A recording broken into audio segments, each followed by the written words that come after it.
бол одоо ажилгүйдлийг бол одоо тусдаа хамгийн их бууруулсан ийм аймаг. Тэгээд бидний хувьд ямар асуудал тулгамдсан бэ гэхээр ажлын байр байдаг. Чадварлаг одоо ажилтан мэрэгжилтэнгүүд бол хамаастах ийм одоо зүйл бий бас. Ягаад гэвэл уул уурхай ихээр хөгжиж байгаа аймаг одоо учраас тэгээд төсөл хэрэгжснээрээ бол их олон талын үр дүн гарч байгаа. Ялангуяа одоо Политехникийн коллежийн багш нарыг бол чадахжуулсан. За сурагчдын одоо суралцах орчин нөхцөлийг бол одоо сайжруулсан байж байгаа. Мөн одоо дадлага хийх боломжийг бол бүрдүүлж өгсөн байж байгаа. Манай яг орон нутгийн иргэд бол одоо энэ уул уурхай аж ахуйн нэгжүүдэд бол одоо ажиллах боломжтой болсон. Тэгээд энэхүү одоо төслийг хэрэгжүүлсэн одоо Австралийн засгийн газар, Германы одоо засгийн газрынхан бас одоо засгийн газрын мөн аймгийнхаа одоо 77 сумын иргэдийн өмнөөс мөн одоо энэ төсөлд хамрагдаж мэрэгжилтэй болоод одоо ажлын байран дээр ажиллаж байгаа залуучуудын нэрийн өмнөөс бас баярлсан талархснаа илэрхийлье. Тэгээд мөн одоо төсөл маань ингээд дуусч байгаа. Энэ ажлын байран дээр гараад ажиллаж байгаа залуучууд бол иргэд бол энэ төслийг сайн мэддэг болсон. Цаашдаа бас энэ төслийг одоо бас үргэлжлүүлэх бол одоо санал асуулт бас ихээр ирж байгаа. Тэгээд орон нутгийн хувьд удирдлагын хувьд бол одоо хамгийн гол асуудал бол иргэдийг одоо эрүүл боловсролтой ажилтай байлгахад юм зорилгоор шүү дээ. Тэгээд иргэд маань бас ажилтай авралтай болж ажлын байранд одоо танилцж байгаа төдхөн их баяртай байгаа. За Өмнөгов Политехник коллеж одоогоор 2021-с 22 оны хичээлийн жилд 800 гаруй оюутан суралцагчтай 70 гаруй багш ажилчтай ингээд сургалтын үйл ажиллагаагаа зохион байгуулж байна. За 2014 оноос хойш Германы хамтын ажиллагааны нийгэмлэгийн одоо хэрэгжүүлж байгаа Австралийн засгийн газрын санхүүжилттэй төсөл хөтөлбөр маань анх эхлээд хэрэгжээд ингээд явж байна. Төслийн хүрээнд бол мэргэжлийн боловсролын сургалтын үндсэн 3 тулгуур болох багшийг хөгжүүлэх, за сургалтын хөтөлбөрийг боловсруулах, за мөн дээр нь сургалтын орчныг бүрдүүлэх гэсэн 3 том асуудал дээр бол маш том дэвшлэгийг үзүүлж ажилласан.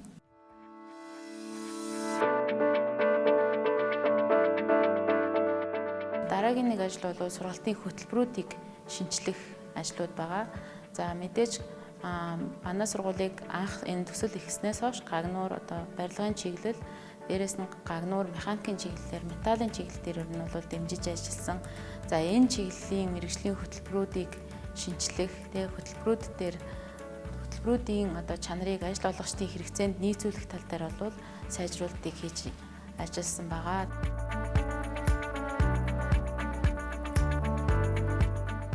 Манай компани Өмнөгов аймгийн Политехникийн коллежтэй гизийн төсөл хэрэгжиж байх хугацаанд мөн тэрний өмнө ч одоо ингэж ажил олгогчийн хэмжээнд бол хамтарч ажилладаг байсан. Бид нар бол олон жилийн хамтын ажиллагааны туршлагатай ийм хамтарч ажилладаг улсууд байгаа. Энэ төслийн хүрээнд бол маш олон багш нарыг гадаад дотоодын олон сургалтанд хамруулсан. За мөн ажил олгогч биднийг ч бас хамруулж байсан.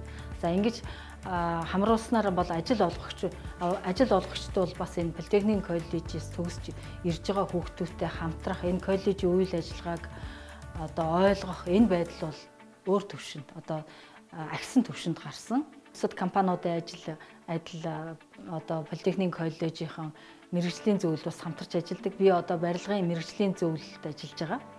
За энд ажилласнараа бол бидний бас хамтын ажиллагаа илүү сайн болдог.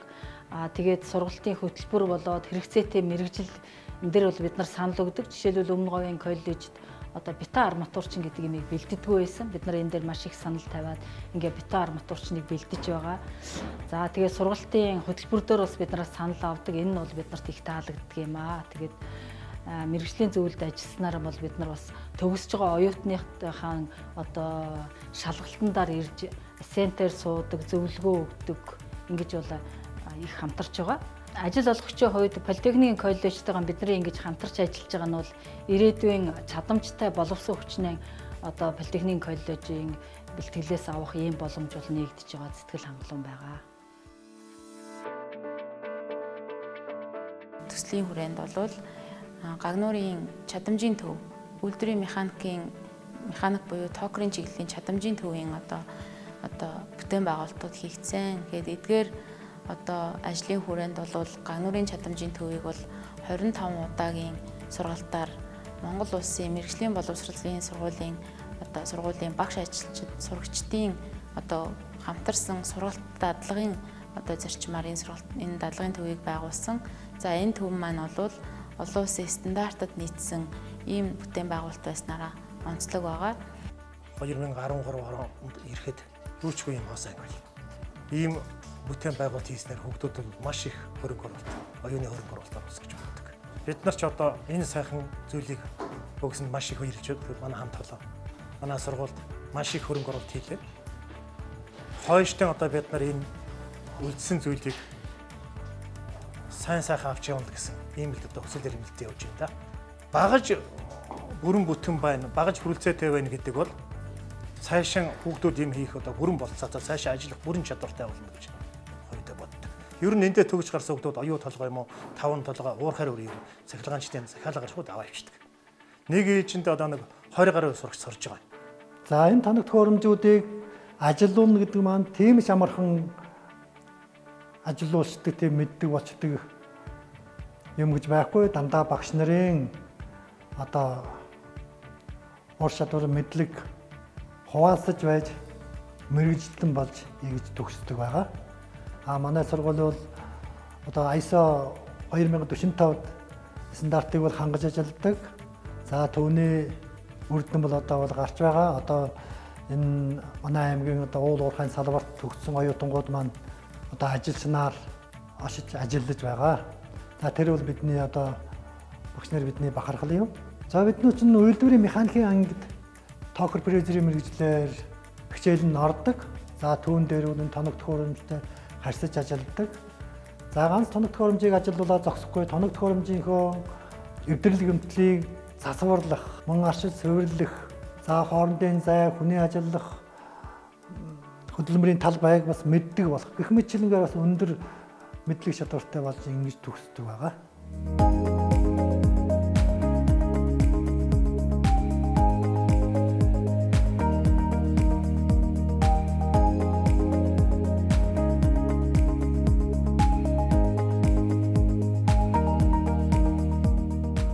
Намайг орохоос өмнө GIZ түгээмэл хөгжлөвтэй хамтраад Политехник коллеж маань ингээд багш ажилчтай сургаалт авсан байсан. Эрэг хандлагын тухай, хөгжлийн бэрхшээлтэй тухай тэр нь илүү дөхөн байсан. Тэгээд намайг ороход налуу зам, шат босго бүгд стандартын дагуу байсан.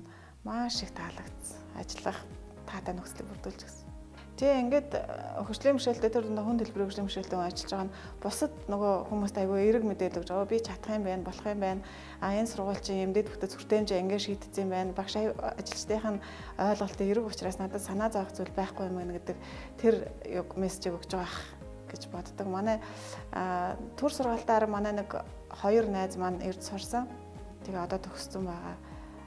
Чи ажиллаж болж байгаа юм чинь тэгвэл очиад сурахад болох юм байна гэдэг. Тэгээ хоёр жил сурсан.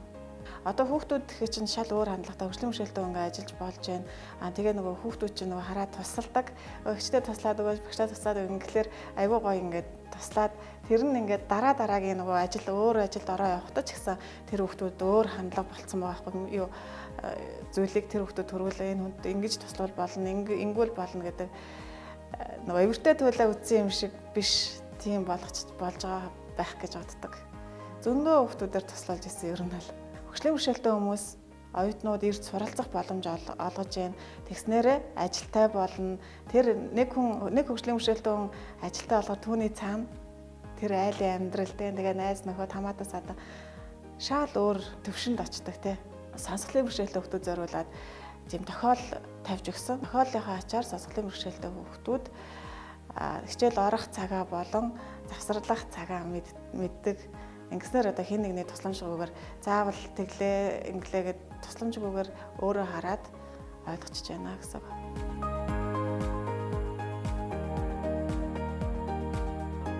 За төслийн хэмжээнд Өмнөгов Политехник коллежийн үйл ажиллагааг дэмжиж үйл ажиллагаагаа явуулдаг. Тэгээ юуны хүрээнд DVI-ийн сайн дурын ажилтнууд бол бас манай сургуулийн үйл ажиллагааг бас дэмжиж ажилласаар ирсэн. Үүн дээр менежментийн зөвлөх бас ажилласан, англи хэлний багш ажилласан, мөн ковидоос болоод одоо цахим сургалтын хэрэгцээнүүд маш их гарч байгаатай холбогдуулан захим сургалтыг хөгжүүлэх бас сайн дурын ажилтан бол Асын зэнээс ажилласан. Ийм сайн одоо туршлагууд бол манай сургууль дээр бас хэрэгжсэн. Ажил мэргэжлийн чиг баримжааны зөвлөх үйлчилгээнүүд бас сурагчдад болон эцэг эхчүүдэд өгөгддөг. Шинэ одоо оюутнуудад аль мэргэжлийг сонгох вэ гэдэгт нь мэргэжлийн зүгээс зөвлөгөө өгснөөрөө сурагчид маань, оюутнууд маань мэргэжлээ зөв сонгож цаашдаа карьераа зөв төлөвлөж цаашаа яаж өсөж хөгжих тал дээр бас хамтарч ажиллахад бас илүү төхөн болдог. Мөн мэргэжил сурталчлах охидын болон хөвгүүдийн өдөрлөг, мэргэжил сурталчлах өдөрлөгүүдийг аавуудын хүүхдүүдтэйгээ хамтдаа, ээжүүдийн хүүхдүүдтэйгээ хамтдаа гэсэн эдгээр өдөрлөгүүдийг бол бид нар хамтдаа амжилттай бас зохион байгуулж мэргэжлийг бас олон нийтэд таниулж чадсан байгаа. Одоо элсэн суралцж байгаа оюутны нэг бүрийг мэргэжлийн ур чадвараас гадна хувь хүнийх нь хувьд хөгжүүлэх, төлөвшүүлэх, оюутанд чиглэсэн, оюутны суралцагчдаа чиглэсэн үйлчлэгийг чанаржуулах чиглэлээр анхаарч, за энэ дээр манай GIZ төслийн дэмжлэг бол маш их байсан. За бид төслийн дэмжлэгтэй оюутны суралцагчдыг одоо хөгжүүлэх, чөлөө цагаа зөв боловсон өнгөрүүлэх, энэ одоо оюутны хөгжлийн төвөө байгуулж, за мөн дээрэс нь суралцагчийн зөвлөл буюу оюутны өөрөө удирдах байгууллага гэж яригддаг энэ одоо байгууллагын үйл ажиллагаан дээр маш олон талын арга хэмжээнүүдийг авч дэмжлэг үзүүлж идэвхжүүлээд ингээд одоо ажиллаж байна. За сайн байцгаана уу, энэ өдрийн мэндийг хүргэе. Намайг Баясгалан гэдэг. Оюутны зөвлөлөөс 5 хүүхэд шалгараад Улаанбаатар хотод үйл ажиллагаа явуулж байгаа байгууллагууд болно. Дундын офис, мөн шинэлэг санаа, гардоорох материалыг орчин үеийн шийдлэр хийсэн кофе шоп, техник технологийн коллеж оюутны зөвлөлтөд туршлага солилцох зорилгоор халуун ярина өрнүүлсэн.